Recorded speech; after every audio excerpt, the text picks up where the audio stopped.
Hello and welcome back to the Married and Mildly Unhinged podcast. We are your host, Joel. And Summer. She never hits that cue right. Husband and wife, best friends and partners in this wild adventure called parenting. Today we're diving into the beautiful chaos of raising our two boys in episode 3. We'll talk about the laughs, the lessons, and the moments that make us question our sanity and fall in love with parenting all over again. Whether you're a fellow parent thinking about starting a family or just here for the stories, grab a cup of coffee or an adult beverage, sit back and join us for some real talk, heartfelt moments, and a few parenting fails we can all laugh about. Let's get into it.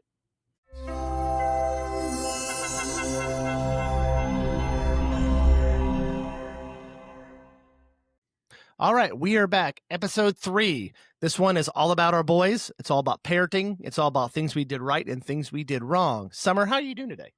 I'm all right. How are you? How's it downstairs in the living room? Quiet at the moment. Yeah, so we'll see how long that lasts. So if you hear a dog bark, that just means someone at the door. You may see a kid run around in his underwear. We cannot help that. That's just our lives.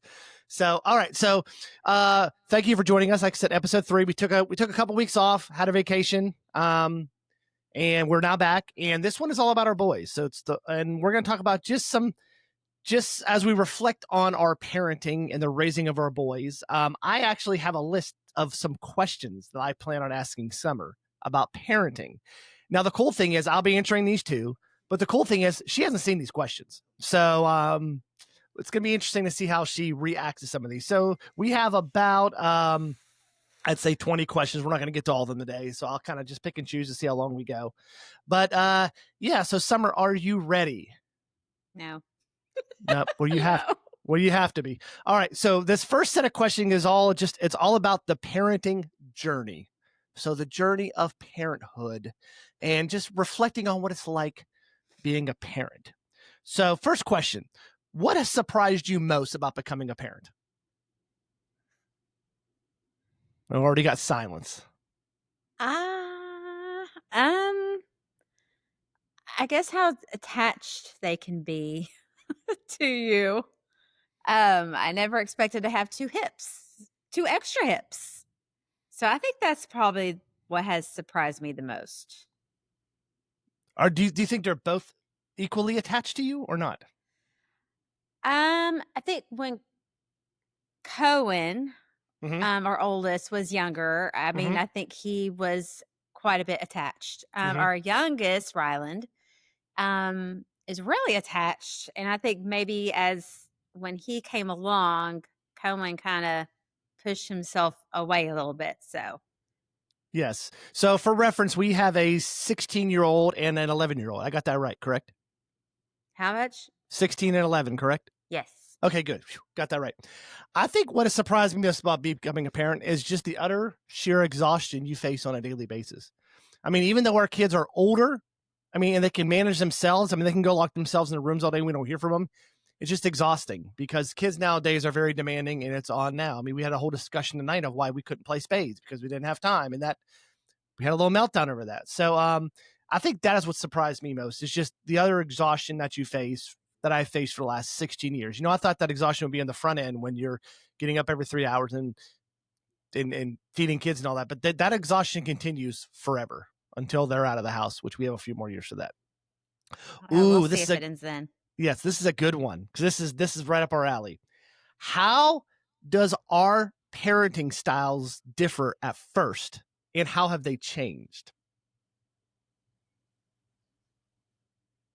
So I'll start with this one. I'll let you start with this first because you need to think. So I would say at first we were probably very similar in parenting styles. Okay. I feel like we were, in the younger years, we were a team. And I feel as we've gotten older, it's divide and conquer. So I feel like at the end we were a team.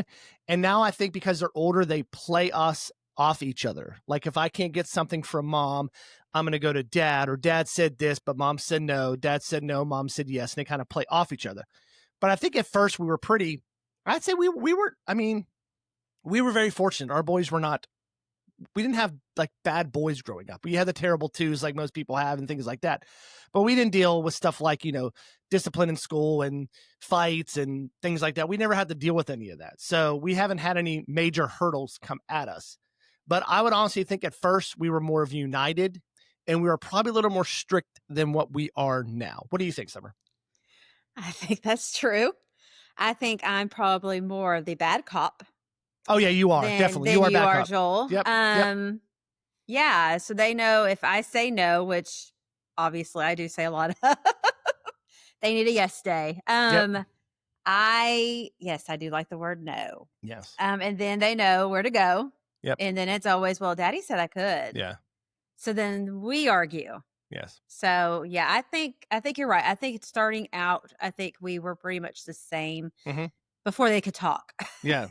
And then it all went downhill from there. Agreed. All right. Question number 3. What stage has been the hardest? So think of baby, toddler, tween, and teen, because we've hit all those. I'll let you go first. What stage do you think has been the hardest and why?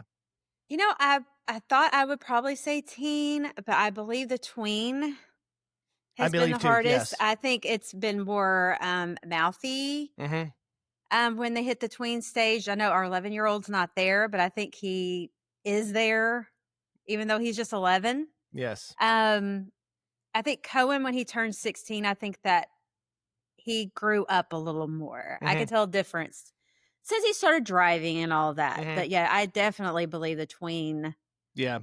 has definitely been the hardest for me, I think. I think I would agree too. I mean, we've been lucky. The teenage years hasn't been bad. We haven't had to deal with much drama in the teenage years. Like I said, our son's pretty good in school and things like that. I would have to say the tween years too, especially for our oldest, because he was making that's that middle school transition. And I think that was a little rough because every kid as an educator, everyone hates middle school teachers and students. It's just an awkward phase that you're trying to like navigate through. And I think as we have one exit that, and we're kind of seeing our other one kind of go into that stage as well. But I think there's going to be 2 different outcomes. Like our oldest Cohen was pretty quiet in school and kind of just went unnoticed. Yeah, Rylan, our youngest, is not going unnoticed. So it's going to be an interesting middle school couple years coming up. He's going to let you know that he's there. Oh yeah. Yes. So we touched on this earlier. Let's get to question number 4 now. Do Okay. you think you're the fun parent or the strict one? And be honest. I know I'm the strict parent. You are. I'm the cool dad. You're the strict mom. Yeah. Well, I think the issue is too when I'm it comes the to fun person. you're the no fun. When it comes to purchasing, you have to understand, y'all. I have no idea the funds in our house. Like I don't know how much money's in our bank account on a daily basis. Summer's a bookkeeper in her day job, and she's a bookkeeper in her night job too. So I have no idea how much money at any time we have in our bank account. I just have to look at it. I don't know what bills are coming out. I don't know nothing. So if the kids come up to me and say, "Hey, can you buy me this blankety blank on Amazon for $30?" I have to initially just say, ask your mom, because literally I do not know if there's $30 extra in there or if we can buy it, or I don't know. And then I kind of feel like you yell at me because I say, go ask your mom, but I literally don't know. I don't know. I mean, if it was me, I'd be like, yeah, buy it.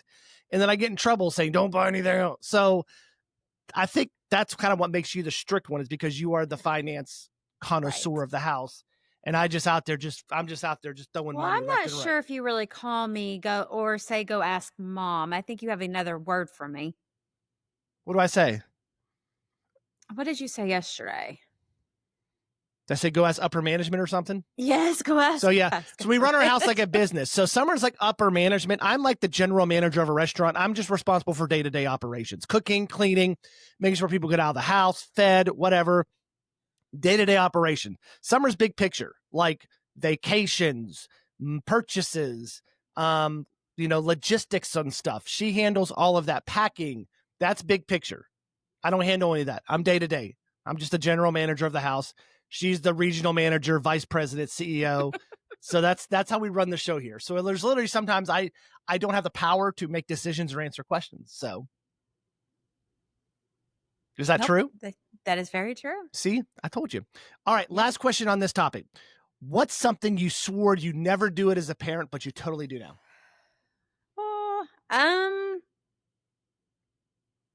I would probably say yell. Yeah, me I mean, I too. try not to, but they do get our voices to get raised. Hmm. That's one thing I never wanted to do with my kids. Hmm. And I would say spanking, and I don't think we've ever really I think we've No, done some tappings. but you also grew up in a loud household. I did grow up in a loud Like your household, family is yes. loud. I'm just saying They are loud, they're loud. yes. They don't talk. They talk at a very high voice or yell. I don't hate to say that, but that's how they communicate. That's their love language. So that's kind of how you grew up. See, I grew up in a very quiet house, and you know that when we go to visit, my house is very quiet. I mean, we were very, Irish Catholic family. We were a very quiet house, and you didn't do anything. If not, because if you did, you got your tail whipped. But we grew up in a very quiet house. I would say, for me, I would say the yelling too. Um, that is something I'd swear I never do as a parent. I don't think we yell a lot, but but here's what the problem is. Our kids don't understand what yelling is. They think Right. talking like this is yelling. If I say, Rylan, Yes. I need you to go clean your room right now. And he would say, stop yelling at me. I'm like, I'm I not mean, why yelling. are you yelling at me? I can yell if you want me to, but I'm not Oh, yelling at you. yeah. I'm just raising my voice. But our kids think Yes. that's yelling. So And we have done that in the uh-huh. car Uh-huh. where Cohen has said, "You're yelling at me." And then I started yelling, so he knew the Yeah. difference. Yes. And you quickly But understood what that it still yelling doesn't was. matter. That's right. Mm-mm. All right. Switching topics, kids specific questions. We got a few questions dealing with our specific kids. So Cohen, the Okay. oldest, Rylan, the youngest. Um, Yes. this is an easy question. Which of the kids is most like you? Cohen. Yeah. And Rylan is just like me. Oh, yes. And here's the thing is that we get along better with our opposites. Opposites. So Rylan drives me, I ain't gonna lie, he drives me batshit crazy. I love the kid, but he drives me crazy. I mean, he's part of the reason I'm on blood pressure medication right now because he's just like me. He's high strung, ADHD, always on the go, always has to be Yes. doing something, just like me. Yes. Cohen is very similar to you. He's Yes. mild mannered, quiet, keeps to himself, similar to you growing up, locks himself in his bedroom for 8-10 hours a day, he comes out 3 times a day. What are those 3 To times a day, eat. Summer? What's he ask To us? eat. Yeah. What is for lunch or no, what's breakfast, lunch, and dinner Yeah. each time he comes out. So Yes. when we hear the door open, we know, or we mouth to each other, what's for lunch? Yes. So yeah, we know that's what's coming. Yep. Yeah. So I would say that, yes. Question number 2. What's a weird or funny thing each kid does that cracks you up? Cohen is very witty. I was going to And say it the seems same like thing. he's gotten to be that way. I think over the last maybe year or two. Yeah. He just pops them off just like that. When we were Yeah. playing a game last night, he just started rambling something from the movie Elf. I don't even Yes. know where that came Yes. from. Ryland. Oh gosh, what is Ryland? Ryland's just everything. I mean, just the things that he says, I just could never imagine So saying at that age. Rylan doesn't have a filter.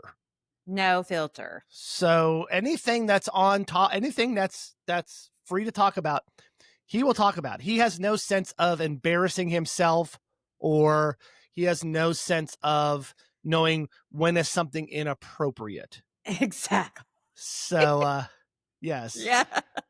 So yes, Oh, we've had issues where if he said stuff before that was inappropriate, he does, but he doesn't think in his mind it's inappropriate. It's just this way to come back. Right. Yes. So, Yes. He's our child that likes to walk around naked and show us things on his body we don't really want to see. Yes. Hey, look, Mom and Dad, I'm growing yeah. hair. Yes, just like that. Down there. Down there. Those are the kind of things we get from Rylan. And I was like, no, you're not. And sure enough, he was. So yes. Yeah, it's definitely the no filter. So I think they constantly both have us laughing all the time. Gotcha. All right, next question. What's one thing each kid is better at than the both of us? Ooh. Better at than the both of us. So I would say for Rylan, it's technology problem solving. Like he can he can figure out something, and he wants to figure out something. I'd say if it's setting up a phone, if it's connecting to Wi-Fi, everyone goes to him for that. He knows what to do. He's followed a step, because when Rylan watches videos, he watches videos on how to do that. Mm-hmm. And I think the one thing he's better at too is he gets very anal about particular things. If he's interested in something, he goes 110%, whether it be football, whether it be fantasy football, sports. Yeah, he can tell you who was the top, 32 teams picked in the NFL draft this year. He just goes all in. What about Cohen? I think I would have to go back to being very witty.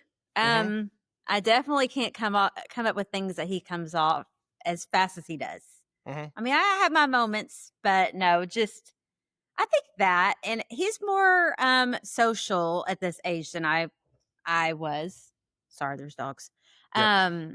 So I think that's probably what I would think. What do you think? I would agree. I would think Cohen he's a very concrete thinker. With Cohen, it's right or Yes. wrong. There's no Right. abstract thinking in his thing. If Ryland says a curse word, he wants us to get on to him for saying Ryland was singing a Taylor Swift song yesterday, and the word hella came up, and he accidentally said it, and it was like a huge deal. Like he had to tell us, he had to tell you, he had to tell me, and I'm like, really? If he's gonna say a curse word, that's probably the best one he could say. And he was singing a song. In a song. Yes. It's not like he's going around saying it. Well, then Cohen was like, well, then I can go around and start saying it now. Like, no, that doesn't mean you can go around and start saying it now. Right. But yeah, I think Cohen is he's by the books. He's a rule follower. And that's one thing that you are that I am not. You ready for our next set of questions? I don't know. You ready? We'll see. These are be tough. These are some funny, lighthearted questions. All right. Okay. Oh, this is interesting. What's the most embarrassing thing one of your kids has done in public? With Cohen, I think oh gosh. Okay, so when I was pregnant with Ryland, and it was the day we're supposed to find out what we were having, we were at Walmart, and Cohen didn't know how to. Cohen, when he eats sweets, sometimes doesn't know how to stop himself. Oh, yeah, I remember this one. Yes. And I believe your parents were with us. They were at We Walmart. just had donuts. I don't remember what for. And I think Cohen says, "I'm going to be sick," and he threw up all over me, all over the floor, all over the cart. He stood up on you a lot. I mean, even as a baby. Remember that time you had RSV? He threw up in the chair in the comfy. He threw up all over you. So every issue with Conan seems to be throwing up. No, now Rylan, we've had some issues with that too. Yeah. Like, remember we were at a restaurant, and every time he would, we ran through a stage where he started throwing up. I think he was eating too fast or drinking too much, and then after half through our meal, he threw up into a napkin.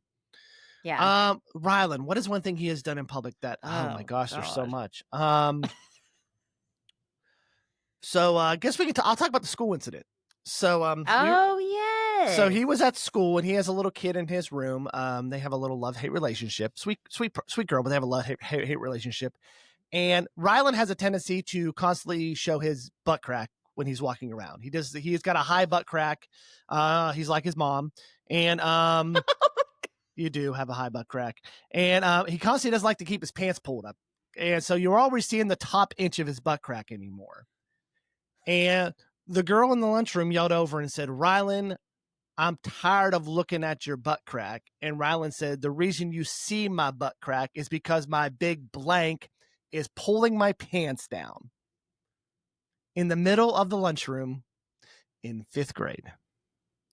So needless to say, we did get a call from the counselor. And we did get a we got you a little, were at school. It was a school, and it was just like the principal told you about it. Well, the principal talked about it, yes, and then but it wasn't like he's in trouble. He was like, "Hey, listen, this is what happened." Maybe shouldn't use those exact words in a lecture, but once again, that's just Rylan not thinking and stuff coming off. Yeah, no filter. No filter. Ooh, here's a good one. Who handles the kids' meltdown better, you or me? I think I do.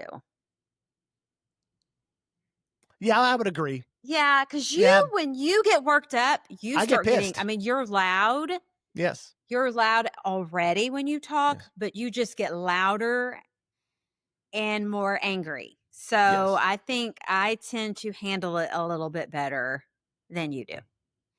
Gotcha. I would say yes, because I'm the kind of person, I guess it's the educator in me. I don't like to repeat myself. Mm-hmm. And when you have a kid like Ryan who has ADHD, you have to repeat yourself because everything is in a moment, in a minute. Hey, Ryan needs to take a shower in a minute. When I finish this game, well, then he forgets and starts another game. Ryan needs to take a shower. I got to finish this game. It's always just a second. I did in a minute. Just a second. Just a second. I got to do it. Just a second. I don't remember Cohen ever having many meltdowns. I think probably when he was younger. Yeah. Like trying to get him in the car seat, we would have Yes. meltdowns, and I'd have to like sit and force him into the car seat. Well, who's having the meltdown when you got pulled over for speeding? Or running, I I'm did sorry, not get pulled over for speeding. running stop signs in our neighborhood, like a wild, crazy That's driver that because you the are. child was having a meltdown, and that Which one was that? Ryland. That was Ryland. Okay. Ryland. There was one Yes. having a meltdown. Gotcha. Yep. I know this one. Which one of our kids would 100% survive a zombie apocalypse? And who would cry in the corner? Ryland would survive. Yes. And Cohen would cry. In the corner. In the corner. I would agree. Ryland is very self-sufficient. Yes. Like he got up today, he made a sandwich. He's 11 years old. He cut the bread, made a sandwich, warmed up the bacon. Yeah. Very self-sufficient. He can take care of himself. Yes. Cohen is still learning. I think that's how we raised them. We raised doing everything for Cohen. And Cohen was the kind of kid you could sit him in the middle of the room, walk out of the room, come back 20 minutes later, and he's probably sitting in that same spot. You leave Rylan in the middle of the room for 20 minutes, you come back, he's climbing up the fireplace. So, and I think definitely babyfied Cohen. And I think me growing up, having two older brothers, my parents were probably a little more strict and a little more guiding them along their way. And for me, it was just like, don't get in trouble and don't get arrested, and we're good. So, and make good grades. And that was the 3 rules that I had to pop by. All right. Yes. Moving into some reflective questions. If our kids were to remember one thing about their childhood, what do you hope it is? It doesn't have to be a specific moment. Just what do you hope that they remember about their childhood? I hope they would remember the times that they could always come talk to us. Mm-hmm. I never want my child to feel like they can't come and tell us anything. I don't care what it is. I feel like I'd rather them get the information from me than some child that they go to school with. But I always want to feel like, or the internet. I definitely want to feel like they were able to have conversations with us whenever they needed. We were very understanding, and hopefully loving. Mm-hmm. I try to love all my kids as much as I can. Cohen is not a toucher. I am not a touchy-feely person. But I try to be that with him because I don't want him to be like that. So that is true. But I definitely want him to feel like he came from a home that was loving and would listen to anything that he had to say. I think it for me is just the time that the things that we do together, like the trips that we take, or we've gotten into playing spades now, sitting down just playing a game of spades or playing Uno. Oh, the dogs are barking. There you go. It's part of our house. 3 doodles barking. So that's kind of what I hope. And we always make sure we find time to do stuff with our children. It doesn't have to be a vacation. It can just be the little things, like me playing video games with them or going out and throwing football with them in the street. It's just, that's the hope. That's what I hope. It's the little things that they remember. This question is about me. What is one thing you admire in me as a parent? Yes, you have to give me a compliment now. Sorry. I give you compliments. I would say definitely you are probably one of the best dads that I have known. You are always there for them. And like you said, you do play video games with them. You make sure you put time out there for them. But I definitely think that's what makes you a great dad. And you're always there for them whenever they need it. So, yeah. But you are a great dad, Joel. And I think for you, as you are a great mother and you are a average wife, I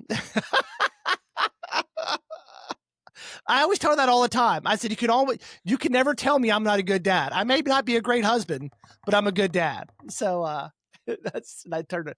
I think for you, we're still learning. We're still learning. Yes. Yes. I think for you is one thing I admire in you is that you are the patient one. You are the one who thinks things through, and you're the one that makes sure everything runs efficiently in our house. You're the ones that making sure that they got clothes. You're the ones that make sure that there's money on their lunch account. You're the one that makes sure that they are always taken care of. I may not be that one. I'm trying to be the cool one, and you are the one trying to be the one that makes sure everything gets done and that we have electricity and water and things like that, and that they have new clothes and that they don't go without. I mean, we try not to spoil little boys. We want to make sure that they don't Right. go without. So that's one of the things I probably admire in you as a parent. All right. Our final 2 questions. We're getting out our crystal ball and we're looking into the future. What do you think our family will look like in 10 years? Ooh. So that'd be 2035. 10 years. Okay, So so that would make Cohen 26. let me write this: 26 and 21. Oh, God. Hopefully no grandchildren from Ryland yet. Yes. That's true. I always said he probably needs a chastity belt. He does. He is the one I'm worried about. Cohen, I hope that we're getting into maybe possibility of being married. We're just So hopefully having a girlfriend at that time. Right. I'd be happy with just a girlfriend. A future daughter-in-law, maybe a kid, but Nope.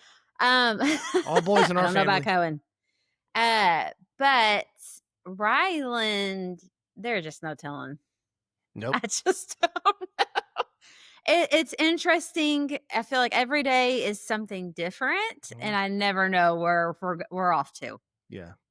So 10 years from now, here's how I have it planned out. Oh my gosh. Ryland chart.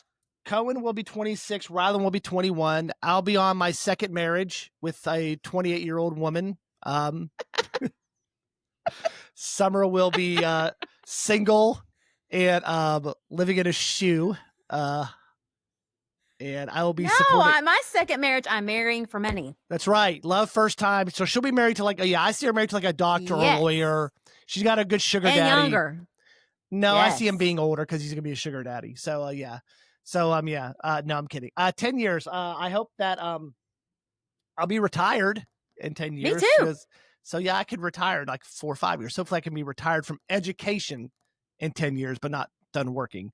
I assume hopefully they're both out on their own and no one's living in our house. That's what I'm hoping. We'll talk about that. Hopefully if we're doing this podcast in 10 years, we can reflect on that. But that's kind of what I hope, is that they're very hopefully that we've raised them to be independent people and that they don't have to come back in because they don't know how to cook or do laundry or things like that. So that's what I'm hoping. Or see how water looks when it boils.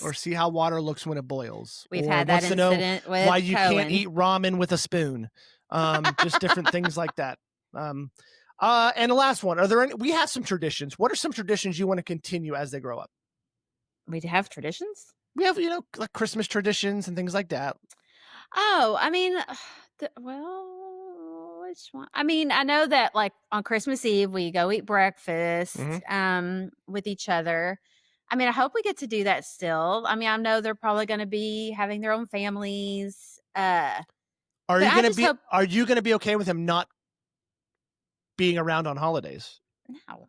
If they have to go to their other families? Because you know what happens? They're are boys. They're boys. Who runs the house?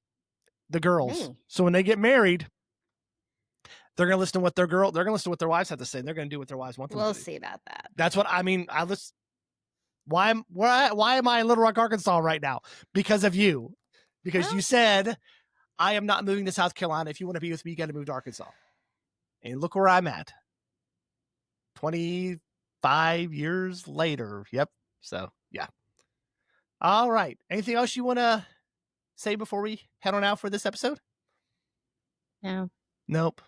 So, are you still thinking about your next husband? Oh, well, you didn't say anything about your traditions.